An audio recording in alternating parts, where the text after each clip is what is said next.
All right, welcome back to another episode of Tailgate with the Tullies. I'm Ryan, I'm CJ.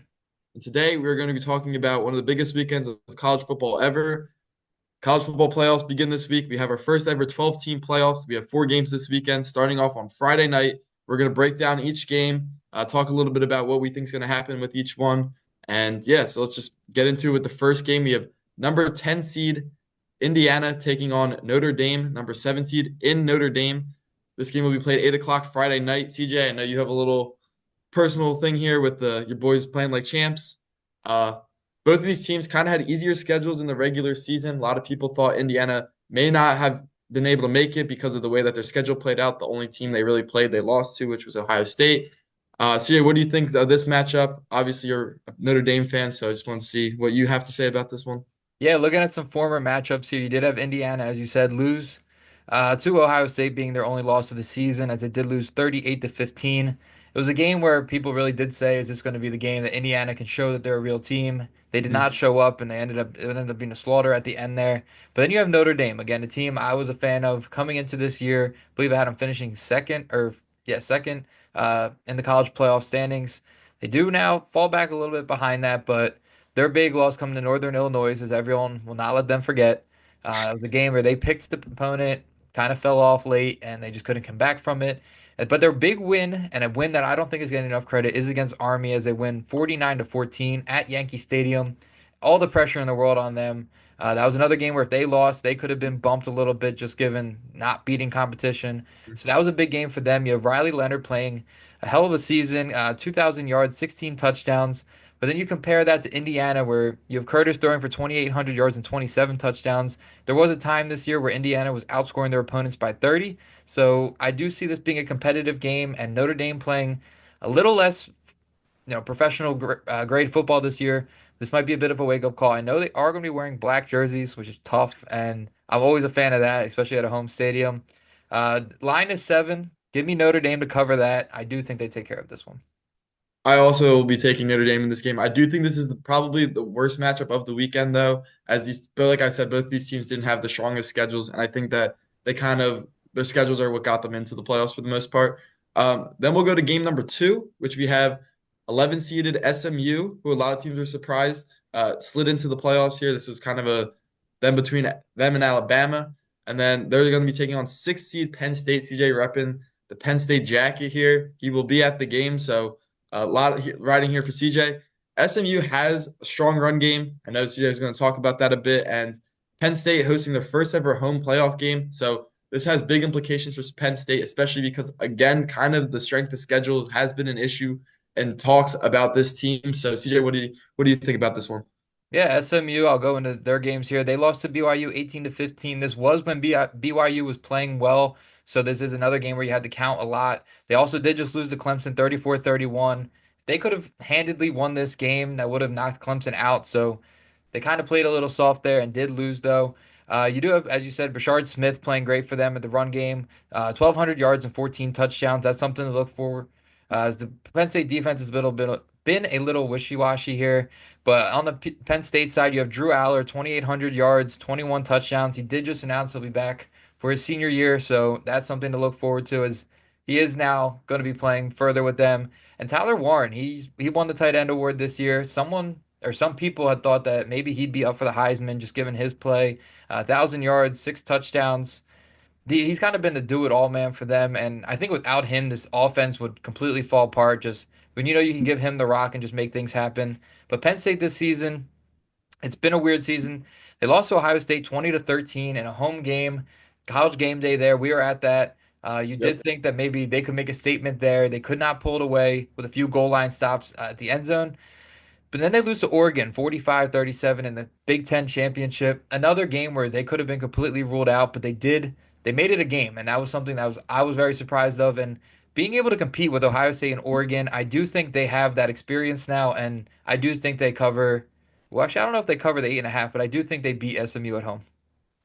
Yeah, I as well will be taking Penn State. As much as I don't want to take Penn State, I think that Oregon matchup, which a game where I thought Penn State was going to get blown out. I thought this was going to be kind of the game where they were proven that they couldn't get it done. They did ball out. I mean, it was a very close game, so I do think that they can get over that hump and win their first home playoff game. Yeah, I will say watch out for quarterback Kevin Jenkins. 3,000 yards and 22 touchdowns on the season, so he is not messing around as well. This SMU team I think is for real. Going on to the third game of the weekend, obviously the second of the day because this was also on Saturday. Clemson, the 12 seed, taking on 5 seeded Texas in Texas. This game, Texas was the 1 and 2 the whole year for the most part, and then they kind of trickled off at the end after 2 losses to Georgia, one in the SEC championship.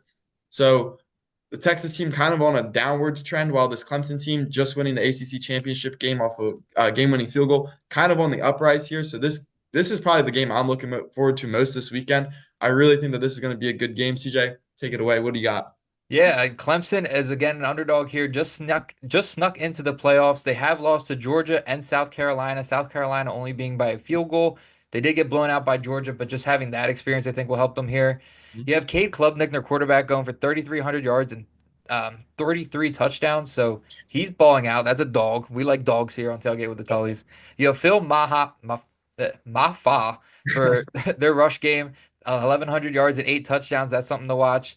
On the Texas end, again, they lost to Georgia now twice, but they did beat Vandy, who Vandy was a team at that point who was kind of just knocking away at big teams. So kind of a big win, I guess, for them. You have Quinn Ewers playing well. I'd be curious to see if he goes into the portal or if they take Manning in the portal. I think one of them does. You I end up think going. Quinn Ewers is draft NFL Okay. draft.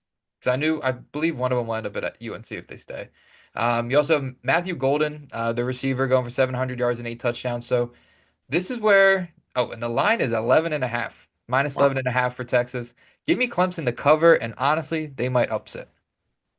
Yeah, I'm going long toe Clemson here. I really think that this is going to be an upset. Like I said, it's going to be the best game, but I'm big on momentum.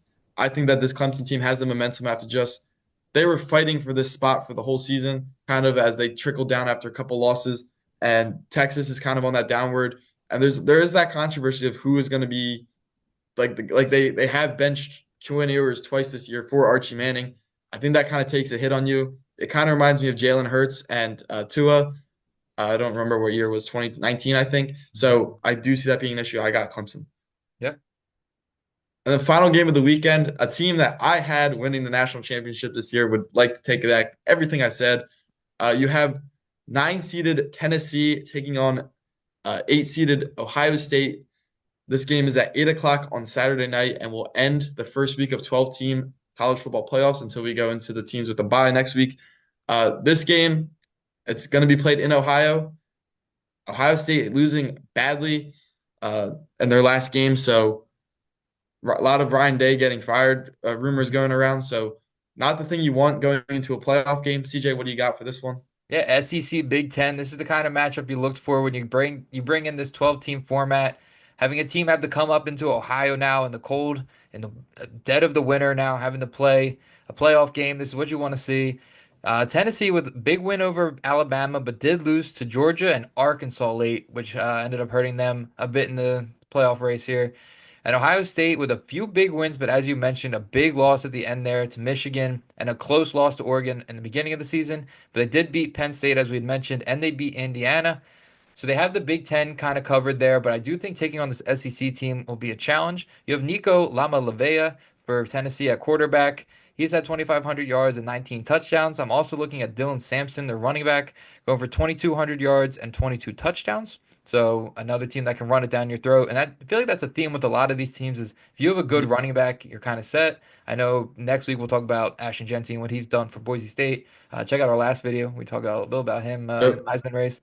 But yeah, Ohio State, you have Will Howard going for 2,800 yards and 27 touchdowns, and Jeremiah Smith, their lead wide receiver, going for 900 yards and 10 touchdowns. So, with the Ohio State favored by 7, I think I'm taking Tennessee to upset in this one. I do think it'll be interesting to see them play in this atmosphere, but with the way Ohio State's fallen off and the vibes of that team just going off, and I personally have had Tennessee going pretty far in our standings, so give me Tennessee to upset here. All right, and just so that we don't have the same pick every single time, and I'll go with the guys I picked from the start. I'll go Ohio State in this one. I do think they have the ability. They have the dual threat running back, and they have good receivers. Will Howard has been able to get it done previously in this year. I know there was the loss against Oregon where he didn't slide down in time, and that kind of, I think that spiraled a little bit of the season. They could have, if they won that game against Oregon, they would easily be a 1 or 2 seed right now, and they're not. They're the 8 seed. But I'm gonna go Ohio State here, just so that we have our picks at the end here. I'll just go through them again. I'm taking Notre Dame, Penn State, Clemson, and Ohio State. Give me Notre Dame, Penn State, Clemson to cover, and Tennessee. And yeah, that's all we got this weekend. It's going to be really fun. It's going to be exciting. CJ, I know you're going to have a couple things to say about the game next time we come out here. So it'll be exciting. Hope you guys enjoy this video and check us out on Instagram at Tully Tailgate. And yeah, we'll have a new video out next week. Yeah, we are, and we'll be back next week with another video. Thanks, guys. Thank you.